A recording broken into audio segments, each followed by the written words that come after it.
नमस्कार दोस्तों, moonlight finance में आपका स्वागत है। आज हम बात करेंगे पॉलीकैब के बारे में। पॉलीकैब एक शानदार कंपनी है। इसकी परफॉर्मेंस बहुत ही स्टेबल रही है, बहुत ही कंसिस्टेंट रही है, बहुत ही शानदार रही है। तो क्या ये सही समय हो सकता है इसको खरीदने का? लेकिन इसका स्टॉक प्राइस पिछले एक साल में डबल हो गया है। तो क्या ये सही समय हो सकता है प्रॉफिट बुकिंग का? चलिए चर्चा शुरू करते हैं। इससे पहले हम पॉलीकैब के बारे में बात करें। एक बहुत ही इंटरेस्टिंग कॉन्सेप्ट है, एक मॉडल है प्रॉक्सी इन्वेस्टिंग। मान लीजिए दो कंट्रीज के बीच में वॉर हो रही है और ये तय है कि जो सी भी कंट्री जीतेगी उसका स्टॉक मार्केट बहुत ऊपर चला जाएगा। तो ऐसे में आपको एनालाइज करना होगा कि किस कंट्री की मिलिट्री कैपेबिलिटीज कैसी हैं, उस कंट्री में एयरफोर्स कैपेबिलिटीज कैसी हैं, मोटिवेशन कैसा है। तो ये थोड़ा कॉम्प्लेक्स हो सकता है। आपके पास एक ऑप्शन और है। एक ऐसी कंपनी है जो दोनों कंट्रीज को बुलेट सप्लाई करती है। तो उस कंपनी में इन्वेस्ट करना बहुत ही इंटरेस्टिंग हो सकता है। इस कॉन्सेप्ट को पीटर लिंच ने अपनी किताब वन अपॉन वॉल स्ट्रीट में बहुत अच्छे से समझाया है। बहुत ही बढ़िया बुक है। हाईली रिकमेंडेड है, हर इन्वेस्टर को पढ़नी चाहिए। 1848 1849 में कैलिफोर्निया में गोल्ड रश हुआ था। तो बहुत सारे लोगों को ये पता लग गया कि बहुत सारा सोना है, बहुत सारा गोल्ड अवेलेबल है। तो बहुत सारे लोगों ने खुदाई स्टार्ट कर दी। गोल्ड तो बहुत नहीं मिला, लेकिन फिर भी कुछ कंपनीज ने बहुत पैसा बनाया। एक तो उन कंपनीज ने पैसा बनाया जो खुदाई का सामान बेच रहे थे, जैसे पिक्स एंड शॉवल्स। और उन कंपनीज ने भी पैसा बनाया जो वर्कर्स को जीन्स सप्लाई कर रहे थे। इनफैक्ट लेवाइस का जन्म तभी हुआ था। तो हमें क्या करना है, हमें ना ट्रेंड को आइडेंटिफाई करना है कि आने वाले समय में क्या चीज चलने वाली है। और उसके बेस में ये देखना है कि कौन कौन सी कंपनीज हैं जो उस क्षेत्र में काम कर रही हैं और कौन कौन सी कंपनीज को बेनिफिट होगा। एक एग्जाम्पल लेते हैं, इलेक्ट्रिक व्हीकल्स का अभी ट्रेंड चल रहा है। तो हमने देखा टेस्ला ने क्या किया था यूएस में। तो अभी टाटा मोटर्स जैसी कंपनी या महिंद्रा एंड महिंद्रा जैसी कंपनी बहुत हेविली इलेक्ट्रिक व्हीकल्स में इन्वेस्ट कर रही हैं। और हमें ये दिख रहा है कि कस्टमर की प्रेफरेंस बहुत तेजी से चेंज हो रही है इलेक्ट्रिक व्हीकल्स की तरफ। इंफ्रास्ट्रक्चर, चार्जिंग इंफ्रास्ट्रक्चर भी डेवलप हो रहा है। तो ये क्लियरली एक ट्रेंड है जो आइडेंटिफाइड है। अब एक ऑप्शन तो ये है कि हम टाटा मोटर्स में डायरेक्टली इन्वेस्ट कर लें। और दूसरा ऑप्शन ये भी हो सकता है कि जो ईवी बैटरीज बनाती हैं कंपनीज जैसे कि एक्साइड, ईवी सॉफ्टवेयर जो बनाती हैं कंपनीज जैसे केपीआईटी और टाटा एलेक्सी, तो उनमें भी इन्वेस्ट किया जा सकता है, उनको स्टडी किया जा सकता है। एक और ट्रेंड चल रहा है जैसे आर्टिफिशियल इंटेलिजेंस का। टाटा एलेक्सी उसमें भी इन्वेस्ट कर रहा है। तो टाटा एलेक्सी एक बहुत ही इंटरेस्टिंग कंपनी हो सकती है क्योंकि ये मल्टीपल ट्रेंड्स को फॉलो कर रही है और मल्टीपल ट्रेंड्स की तरफ इन्वेस्ट कर रही है। तो इसको जरूर स्टडी कीजिएगा। इंफ्रास्ट्रक्चर में गवर्नमेंट का बहुत सारा फोकस है, बहुत सारी इन्वेस्टमेंट हो रही है। तो एक तो डायरेक्ट प्ले हो सकता है हमारा कि हम इंफ्रास्ट्रक्चर कंपनीज में इन्वेस्ट करें या रियल एस्टेट कंपनीज में इन्वेस्ट करें। लेकिन उसमें ना काफी प्रॉब्लम्स रहती हैं, उनको एनालाइज करने में काफी सारे फैक्टर्स आ जाते हैं। जैसे कि उनका जनरली हाई डेट रहता है, उनको बड़े बड़े प्रोजेक्ट्स एग्जीक्यूट करने के लिए पैसा लेना पड़ता है बैंक से। प्रोजेक्ट्स डिले होते रहते हैं। अब जैसे अगर आप गवर्नमेंट के लिए काम कर रहे हैं तो आपको गवर्नमेंट से पैसा आने में बहुत टाइम लग सकता है, तो लॉन्ग कैश कन्वर्जन साइकिल होती हैं। रेगुलेटरी, अगर आप रियल एस्टेट बिल्डर हैं तो आपको रेगुलेटरी और कंप्लायंस, कई तरह की कंप्लायंस लेनी पड़ती हैं। तो उस वजह से भी प्रोजेक्ट्स डिले हो जाते हैं। तो काफी सारे फैक्टर्स उसमें प्ले हो जाते हैं। तो एक प्रॉक्सी प्ले हो सकता है जैसे कि पॉलीकैब, जो वायर्स एंड केबल्स बनाती है। तो अगर इंफ्रास्ट्रक्चर बढ़ेगा तो आपको वायर्स एंड केबल्स की जरूरत तो पड़ेगी ही। तो ये बहुत इंटरेस्टिंग कंपनी हो सकती है इंफ्रास्ट्रक्चर के ट्रेंड को प्ले करने के लिए। एक बार वायर्स एंड केबल्स की इंडस्ट्री का एनालिसिस कर लेते हैं। इस वक्त प्रेजेंट गवर्नमेंट का बहुत ज्यादा फोकस है इंफ्रास्ट्रक्चर में। अगर आप देखें तो FY18 में सिर्फ 1.4% ऑफ जीडीपी इंफ्रा के लिए यूज हुआ था। लेकिन FY23 में 3.3% ऑफ जीडीपी। हालांकि जीडीपी काफी ग्रो कर गया है FY18 से FY23 तक। और उसमें भी जो परसेंटेज है वो 3.3 है। तो 10 लाख करोड़ गवर्नमेंट अकेले स्पेंड कर रही है इंफ्रास्ट्रक्चर की ग्रोथ के लिए। आप देख रहे होंगे आपके आसपास रोड्स बन रही हैं, एक्सप्रेसवेज बन रहे हैं, हाईवेज बन रहे हैं। रेलवेज में बहुत सारा इंफ्रास्ट्रक्चर में डेवलपमेंट हो रहा है। नई नई तरह की गाड़ियां आ रही हैं, बहुत कंफर्टेबल गाड़ियां आ रही हैं। डिफेंस के क्षेत्र में हम देख रहे हैं कि बहुत सारा इंफ्रास्ट्रक्चर डेवलप हो रहा है। प्राइवेट कंपनीज अपना ऑल टाइम हाई केपेक्स कर रही हैं। रियल एस्टेट में बहुत मैसिव कंस्ट्रक्शन हो रहा है, हाउसिंग क्षेत्र में बहुत डेवलपमेंट हो रहा है। लोग अपने घरों को बढ़ा रहे हैं, इंटीरियर डिजाइन करा रहे हैं। तो इस सब से पॉलीकैब को काफी लाभ हो सकता है। तो annual growth rate wires and cables का देखें तो 12% रहा है लास्ट 5 इयर्स में।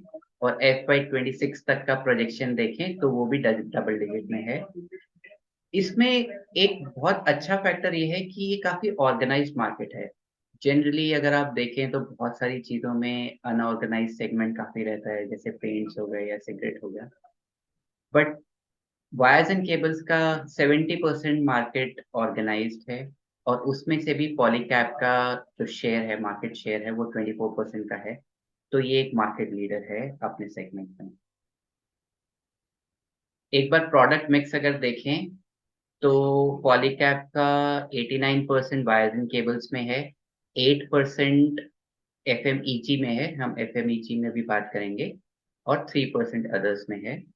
डोमेस्टिक इनका 91% है और international business 9%। FMEG basically fast moving electric goods हैं, जैसे fans, switches, switch gear, solar products, LED lights etcetera. But ये इनका पॉलीकैब के लिए रिलेटिवली न्यू सेगमेंट है और करेंटली लॉस मेकिंग है। एक बार नंबर्स पे नजर मारते हैं Q1 FY24 के रिजल्ट्स में। तो बहुत ही शानदार रहे हैं रिजल्ट्स। अगर आप ईयर ऑन ईयर परफॉर्मेंस देखें तो रेवेन्यू ग्रो हुआ है 42% से। अगर एबिटा देखें 77% हुआ है grow year on year. Profitability देखें तो 81% ईयर ऑन ईयर ग्रोथ हुआ है। रेवेन्यू फ्रॉम इंटरनेशनल बिजनेस देखें तो 88% ग्रो हुआ है ईयर ऑन ईयर, और अब ये 72 कंट्रीज में मौजूद है। तो इंटरनेशनल सेगमेंट में बहुत अच्छा स्कोप है कंपनी के लिए एक्सपैंड करने के लिए। मार्जिन्स भी कंपनी के इम्प्रूव हुए हैं। डिस्ट्रीब्यूशन नेटवर्क कंपनी का बहुत ही शानदार है। अच्छी टेक्नोलॉजी का यूज है। बैकवर्ड इंटीग्रेशन भी कर रहे हैं, बहुत फोकस है उसमें। और वर्किंग कैपिटल डेज नीचे जा रहा है, मतलब जब ये काम शुरू करते हैं वर्सेस जब इनके पास पैसा आता है, जो वो साइकिल है वो लगातार कम हो रही है। एक बार ब्रॉड नंबर्स देख लेते हैं। ROCE 27.1% का है। डेट टू इक्विटी 0.04 है, जो मैनेजेबल है, बहुत ही कम है। फ्लैश परसेंटेज 0 है। ग्रोथ बहुत अच्छा नंबर्स नजर आ रहे हैं। ROE 20% का है। तो यहाँ पे कोई प्रॉब्लम नजर नहीं आ रही है, बहुत ही शानदार नंबर्स हैं, बहुत ही कंसिस्टेंट परफॉर्मर रही है। एक बार और थोड़ा डिटेल में देख लेते हैं सेल्स के numbers. Year on year growth बहुत ही शानदार लग रही है। ऑपरेटिंग प्रॉफिट लगातार ईयर ऑन ईयर इंक्रीज हो रहा है, बहुत ही अच्छी स्पीड से इंक्रीज हो रहा है। और इंटरेस्टिंग एस्पेक्ट ये है कि ऑपरेटिंग प्रॉफिट मार्जिन्स काफी कंसिस्टेंट रहे हैं। इवन कोविड के टाइम में भी बहुत ज्यादा इम्पैक्ट नहीं हुआ है, और अभी बढ़ ही रहे हैं। तो इसका मतलब ये है, अगर कमोडिटी प्राइसेस जो ये यूज करते हैं अपने एज रॉ मटेरियल, वो अगर ऊपर नीचे भी जाता है, तो भी कंपनी के पास ये प्राइसिंग पावर है कि वो अपने दाम बढ़ा सकती है, और इसके पॉलीकैब के कस्टमर्स हायर बढ़े हुए दामों में खरीदने को तैयार हैं। डेट काफी कम है कंपनी के पास, बहुत ही कम है। प्रॉफिट बिफोर टैक्स बहुत ही अच्छी स्पीड से बढ़ रहा है। नेट प्रॉफिट भी बहुत ही अच्छी स्पीड से बढ़ रहा है, तो बहुत ही शानदार नंबर। तो एक बार लॉन्गर टर्म नंबर्स को समराइज कर लेते हैं तो 16-17% के आसपास का बहुत ही कंसिस्टेंट सेल्स ग्रोथ रहा है। प्रॉफिट ग्रोथ भी बहुत ही कंसिस्टेंट है, बहुत ही अच्छा है। स्टॉक प्राइस बहुत ही तेजी से बढ़ा है, इस पे हम आएंगे, वैल्यूएशन पे डिटेल में बात करेंगे। ROE 19-20% के आसपास कंसिस्टेंट है, स्टेबल है, तो बहुत ही अच्छा है। FMEG से जैसे हमने पहले भी डिस्कस किया, FMEG इनके लिए अभी भी लॉस मेकिंग है। बट मैनेजमेंट की प्रोजेक्शन है कि आने वाले समय में ये वाला सेगमेंट भी पिक करेगा। शेयर होल्डिंग पैटर्न देखें तो वो भी बहुत ही अच्छा नजर आ रहा है। पब्लिक के पास सिर्फ 14.6% है, प्रमोटर्स के पास 66% है, एफआईआई और डीआईआई के पास भी काफी अच्छा शेयर है। अगर हम रिस्क की बात करें तो जो रॉ मटेरियल है, कॉपर और एल्यूमिनियम, इसके प्राइसेस वेरी होते रहते हैं।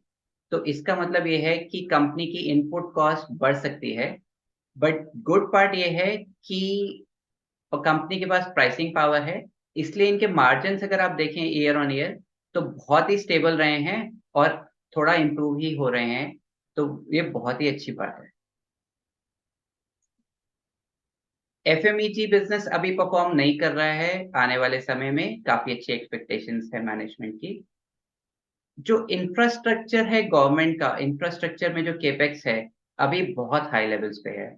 अ- अब आने वाले समय में अभी इलेक्शन आने वाले हैं, तो नए वाले गवर्नमेंट का कितना फोकस रहेगा तो वो देखना होगा। इनफैक्ट ये वाले नंबर्स एग्जिस्टिंग गवर्नमेंट के लिए भी सस्टेन करना थोड़ा मुश्किल होगा in terms of infrastructure investments. अब सबसे इंपॉर्टेंट एस्पेक्ट, वैल्यूएशंस। पॉलीकैब का मीडियन पी 33.1 रहा है, और अगर आप करंट पी देखें तो 53-54 के आसपास पहुंच गया है। पॉलीकैब का करंट पी 53.27 है। केईआई जो कि एक और शानदार कंपनी है, उसका पी 48 है। और अगर आप बाकी कंपनीज को भी देखें तो वो पॉलीकैब से कम पी पे ही अवेलेबल हैं। अगर वीडियो पसंद आ रहा हो तो वीडियो को लाइक कर दीजिए, आपके लाइक से मोटिवेशन मिलता है। YouTube आपको इसी तरह के यूजफुल वीडियोस को रिकमेंड करेगा, और इस तरह के एजुकेशनल वीडियोस और लोगों तक भी पहुंचेंगे। अगर आप चैनल में नए हैं तो चैनल को सब्सक्राइब कर लीजिए।